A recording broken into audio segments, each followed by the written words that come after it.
El debate está mal planteado. Y está mal planteado porque nuestros contrincantes no conocen correctamente los términos de los que se supone que este debate trata. No tienen una perspectiva científica del análisis de los hechos de los que hablan.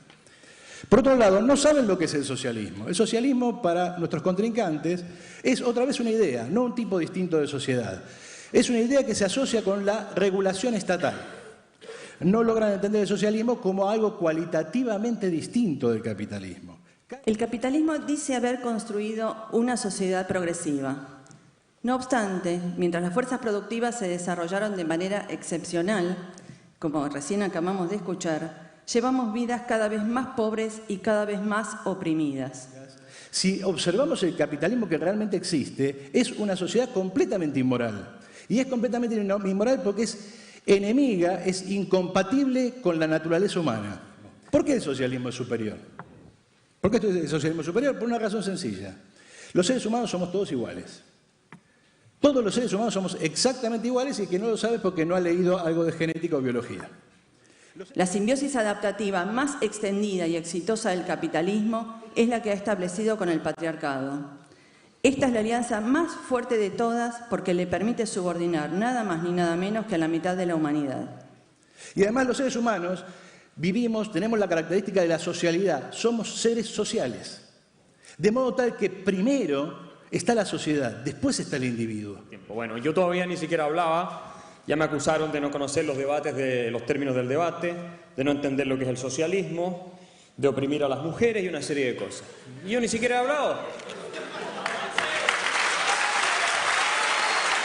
Déjenme decirles que yo venía con una muy buena disposición a este debate, pero lo que me doy cuenta es que aquí hay una serie de falacias, de argumentos que no tienen ningún fundamento en la historia ni en la evidencia, y una serie de inconsecuencias en lo que se plantea, porque ni siquiera hasta ahora, y espero que en el tercer exponente esto cambie, se ha definido lo que es el socialismo para justificar por qué es mejor que un sistema de libre mercado. Lo que sí se hace siempre es plantear un capitalismo real con todos los pecados que tiene versus un socialismo ideal, que es aquel donde todos vamos a ser felices y vamos a ser, por supuesto, prósperos y vamos a ser iguales. Pero los socialistas y los liberales al final ambos reclaman que quieren el bien del hombre, el bien del ser humano, digámoslo así. ¿Qué es el bien del ser humano?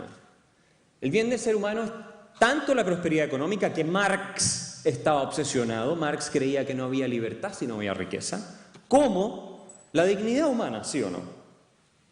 Es decir, tiene un componente de bienestar material y un componente de bienestar moral, donde entra todo el juego de la solidaridad, de la cohesión y todas esas cosas que los socialistas ponen mucho énfasis y que nunca han logrado ni han sido capaces con sus sistemas aplicados en la práctica general, porque siempre la han terminado destruyendo.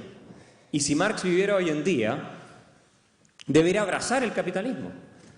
Y no voy a hablar de capitalismo porque es un concepto que acuñaron los socialistas, específicamente Werner von Barth. Marx nunca utilizó el concepto capitalismo, hablaba de capital, no de capitalismo.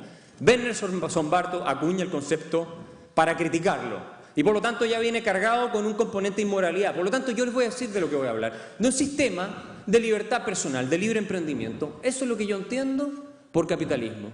No el arreglo corrupto de las élites oligarcas que abusan en coludidas con los políticos de lo que se estaban refiriendo acá. Ese es otro sistema que no es el de libre emprendimiento. Déjenme decirles que Marx condenó el sistema de mercado porque él hizo un análisis económico que estaba mal. Básicamente la conclusión de él era que la riqueza del capitalista era el producto de la explotación. ¿Fundado en qué? Una teoría del valor-trabajo que él sacó de la economía clásica y dijo, por definición, el capitalismo equivale a esclavitud.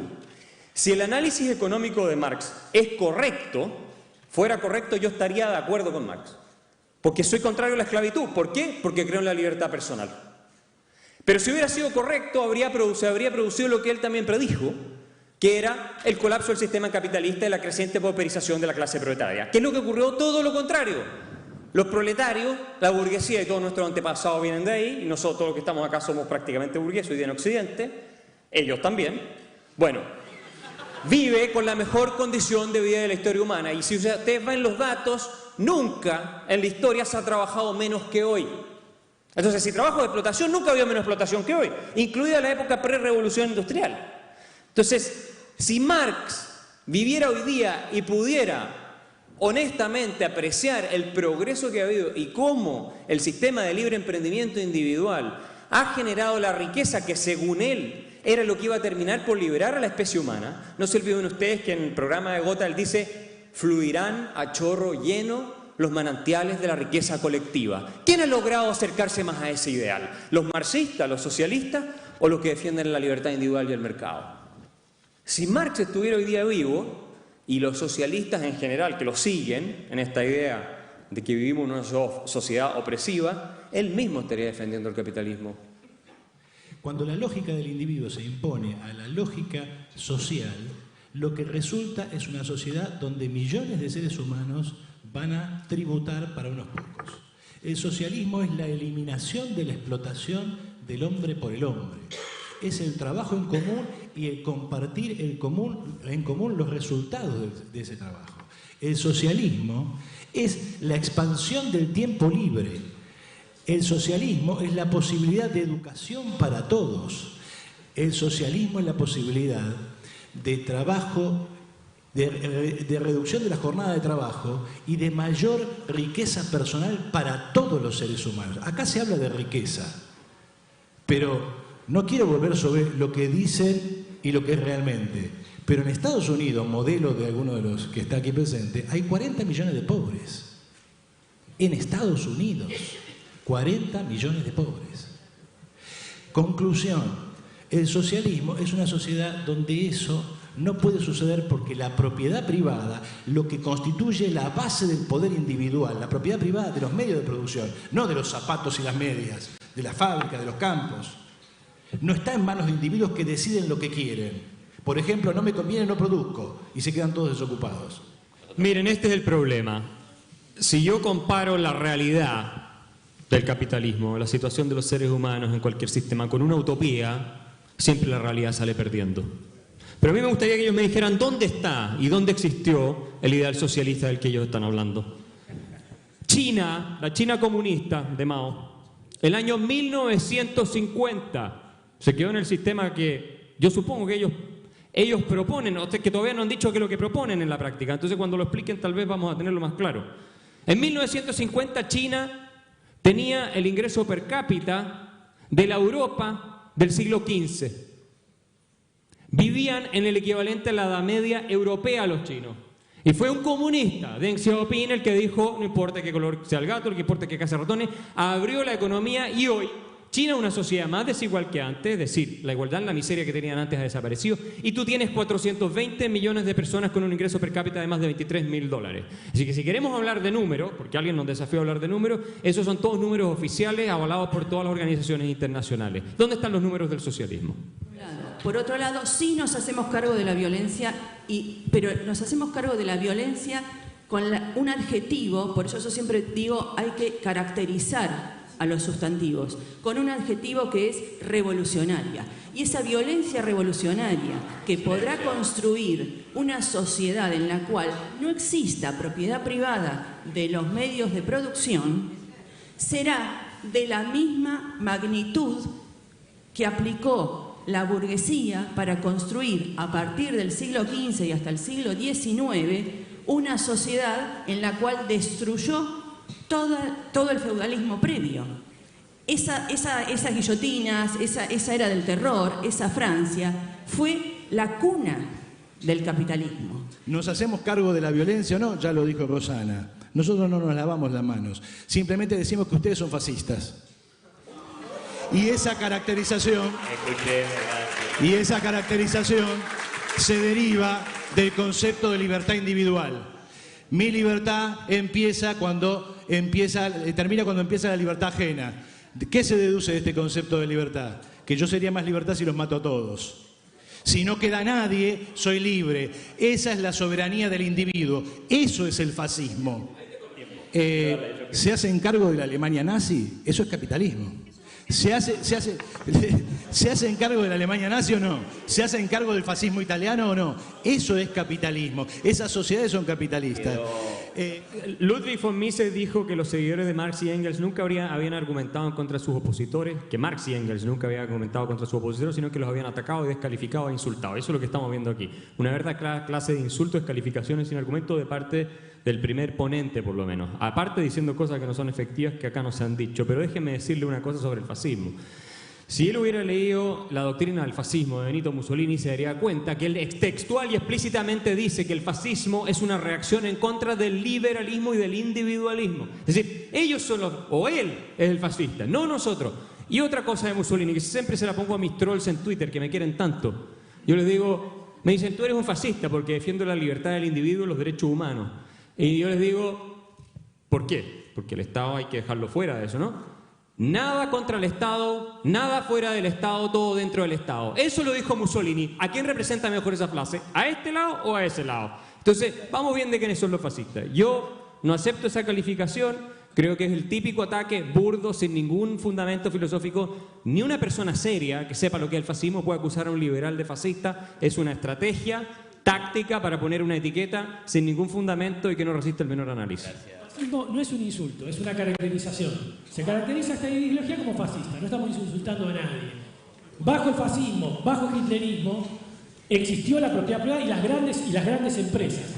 Sí, ¿cómo que no? La IBM, la Volkswagen, Mercedes-Benz, todas las compañías que incluso se hicieron, todas las compañías de gas que se hicieron millonarias por la venta de gas a los campos de exterminio. Esto es una cosa elemental que cualquier historiador sabe. Bueno, lea Karl Bracher, que ni siquiera es socialista. Karl Bracher es un historiador liberal que explica cómo las grandes empresas se beneficiaron con el nazismo. Es decir, yo contra la ignorancia no puedo. Yo creo que es de una ignorancia absoluta decir que los sistemas nacional socialistas eran capitalistas. En el caso de la Alemania nazi, la banca estaba nacionalizada, las empresas estaban forzadamente cartelizadas, los precios los fijaba el gobierno, la producción la determinaba el gobierno, y sí, hubo capitalistas que hicieron plata con eso, por supuesto, como lo puede haber en cualquier sistema de corrupción crony capitalism, que también existe en Argentina, que supongo que no es un ejemplo de libertad económica. Y es más, yo les voy a decir una cosa, este país yo lo admiro, es uno de los países que más admiro en el mundo, y lo único que no puedo entender es cómo es posible que en todos los indicadores, si vamos a hablar de libertad económica, capitalismo versus intervencionismo, Chile está muy por sobre Argentina cuando hace 100 años o hace 60 años era completamente al revés. ¿Por qué? Ustedes han expandido el tamaño del Estado y han aniquilado la libertad económica en este país. Ustedes ven un ranking de libertad económica, Argentina no está ni entre los 100 primeros puestos, Chile está entre los 15 primeros. Ahora yo te digo, ¿quién tiene menos pobreza? ¿Quién tiene menos inflación? ¿Quién tiene menos deuda pública? ¿Quién tiene mayor movilidad social? ¿Quién tiene mayor índice de desarrollo humano en las Naciones Unidas? Etcétera, etcétera, etcétera. Y sobre Estados Unidos, que lo han atacado tanto, no se olviden que en Suiza hay capitalismo, en Noruega hay capitalismo, en Finlandia hay capitalismo, en Suecia hay capitalismo, en todos esos países hay capitalismo donde tú no puedes dar el mismo ejemplo. Y lo que decía Stephen Hicks es cierto, los pobres en Estados Unidos viven con un ingreso en promedio 10%, no 10%, 10 veces superior, 1000%, 10 veces superior a los pobres en los países que son menos capitalistas o en los cuales se aplica el modelo que ellos están defendiendo. Entonces, no me digan aquí que el nacionalsocialismo era sobre el individuo y sobre la libertad económica, porque era todo lo contrario. Aquí hemos llegado al punto de hablar de violencia revolucionaria para cambiar la sociedad. Bueno, este ha sido el discurso clásico del socialismo, y todo lo que vimos en el siglo XX, con los 100 millones de muertos, es la consecuencia de eso. Se habla de esa violencia revolucionaria porque se cree que el fin al cual se está apuntando, lo acaba de decir, esta utopía, este futuro. El socialismo nunca existe en la práctica, siempre está en el futuro, ¿no? Hay que llegar. Bueno, es tan grandioso que justifica el costo. Y a Eric Hobsbawm una vez le preguntaron al famoso historiador marxista si es que valía la pena matar a millones de personas para construir la sociedad socialista, y él dijo que sí. Entonces yo les pregunto a ustedes, ¿qué moralidad es esa? La que contempla como parte de su metodología el asesinato y la insurrección violenta en contra de millones de personas. No necesariamente van a caer los que supone que según esta teoría son culpables, sino millones de inocentes también, o cientos de miles de inocentes, como pasó en la historia. Yo creo que a estas alturas, me quedan 30 segundos, debatir sobre la moralidad del socialismo después de toda la evidencia empírica es como pensar que una pareja que te ha sido infiel 30 veces, ahora sí que sí va a llegar el momento donde te va a ser fiel. Es completamente ingenuo e iluso. Yo les voy a decir, y termino con esto, el único argumento que yo acepto en contra del capitalismo es que en un sistema socialista Justin Bieber no habría existido.